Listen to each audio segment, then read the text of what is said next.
कपड़े धोने वाली बहू। शादी के पहले से ही विभा को कपड़े धोने का बड़ा शौक था।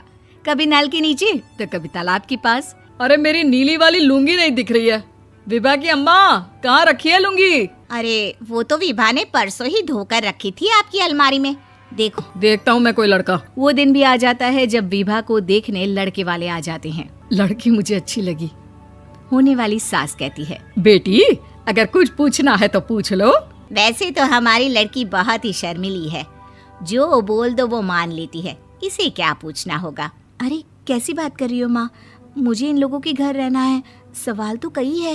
हाँ हाँ बेटा पूछ लो ना, क्या पूछना है। आप लोगों के घर कपड़े कौन धोता है? सास का मुंह बन जाता है। देखो अगर तुम ये कहना चाहती हो कि तुम्हें कपड़े धोने नहीं आते तो सुन लो, कपड़े मैं ही धोती हूँ, लेकिन तुम्हारे आ जाने के बाद मैं रुमाल तक नहीं धोऊंगी। अरे चुप रहना भाग्यवान, बहू बेचारी घर आई नहीं, उसे डराना शुरू कर दिया। वो क्या है ना बिटिया, अभी तक तो ये कल्लू की माँ ही धोती थी, लेकिन अब तुम्हारे पापा तो दहेज में वॉशिंग मशीन देंगे ही।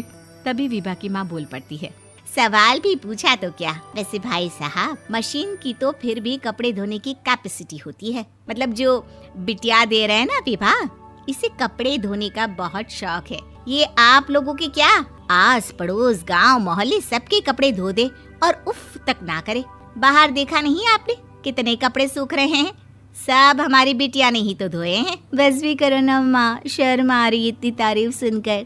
और तो और एक दाग निकाल कर दिखाओ तो मान जाओ। हाँ अच्छा माफ करना बेटा, मैंने गलत समझा, हमें तो रिश्ता बहुत पसंद है। और ऐसे जुड़ जाता है रिश्ता कपड़े धोने का शौक रखने वाली विभा का। उसकी शादी हो जाती है कोयला फैक्ट्री में काम करने वाले कल्लू के साथ। शादी के बाद अचानक विभा चिल्लाती हुई सास के पास आती है। सासू माँ, अरे सासू माँ कहाँ है आप?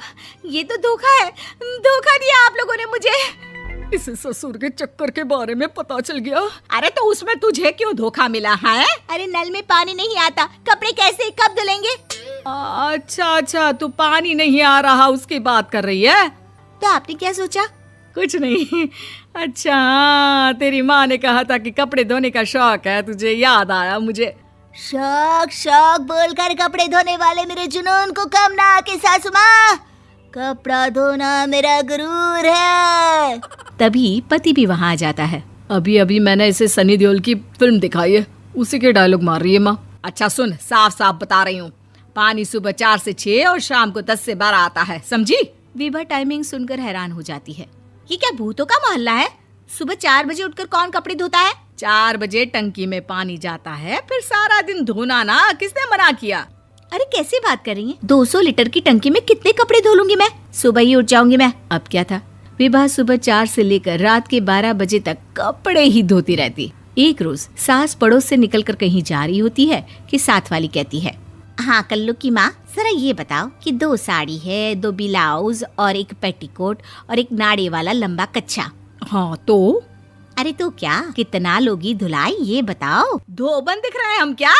हमारे पति सरकारी नौकरी से अभी रिटायर हुए हैं और बेटा सुपरवाइजर है कोयला फैक्ट्री में। धोबन समझ रखा है हमें? हाय रे कल्लू की अम्मा, माफ कर दो, वो तो मोहल्ले में यही सब बता रहे थे कि तुमने बहू को कपड़ा धुलवाने के काम में लगा दिया है। सास को पड़ोसन की बात सुनकर गुस्सा आ जाता है। वो घर पहुंचती है जहां घर के बाहर ही इतने सारे कपड़े सूख रहे होते हैं जितने कि किसी धोबन के घर पर। अरे ओ कल्लू की दुल्हन, बाहर निकल। माँ जी यहीं आ जाओ, बाथरूम में चादर धो रहे हैं हम। अरे अभी हम धोते हैं, तुमको बाहर निकलो। ये आस पड़ोस वाले बोल रहे हैं कि हम बहू से कपड़े धुलवा कर उसे कपड़ा धोने वाली बना दिए हैं। अरे छोड़ो ना माँ जी, किन लोगों की बातों में आती हो? आस पास के लोगों का तो काम ही होता है कि वो किसी तरह सास बहू को लड़ा दे। बहू सारे घर के कपड़े धोती है, ये क्या कम है? बोलिए। सास को भी लग जाता है कि वो बहू का ये सनकीपन नहीं छुड़वा सकती, इससे अच्छा है कि खुद ही चुप हो जाए। एक रोज सास और बहू मंदिर जाते हैं, जहाँ सास की साड़ी वहाँ खड़ी भीख मांगने वाली से मिलती है। माँ जी क्या बात है, आपकी साड़ी उस भिखारन से कितनी मिल रही है ना? हाँ देखो तो दोनों की साड़ी मिल रही है। क्या बात है कल्लू की अम्मा, तुम खुद को तो अफसर की बीवी बताती हो और ऐसी सिंपल सी प्लेन साड़ी पहनकर घूमती हो। सिंपल और प्लेन नहीं है ये साड़ी। तो क्या सोने के धागे से फूल बने हैं? कुछ भी सासू माँ, कुछ भी। हाँ बने थे इस साड़ी में सोने के धागे से फूल। मेरे पति लेकर आए थे मद्रास से स्पेशली मेरे लिए 10,000 की। ताहे भाई साहब इस भिखारन के लिए भी सेम टू सेम साड़ी लेकर आए होंगे 10,000 की। सास उस वक्त तो कुछ नहीं कहती, लेकिन बहू के साथ घर आती है और अलमारी से एल्बम निकाल कर लाती है। ये साड़ी देख रही है, ये वही साड़ी है जिसे मैंने अभी पहना था।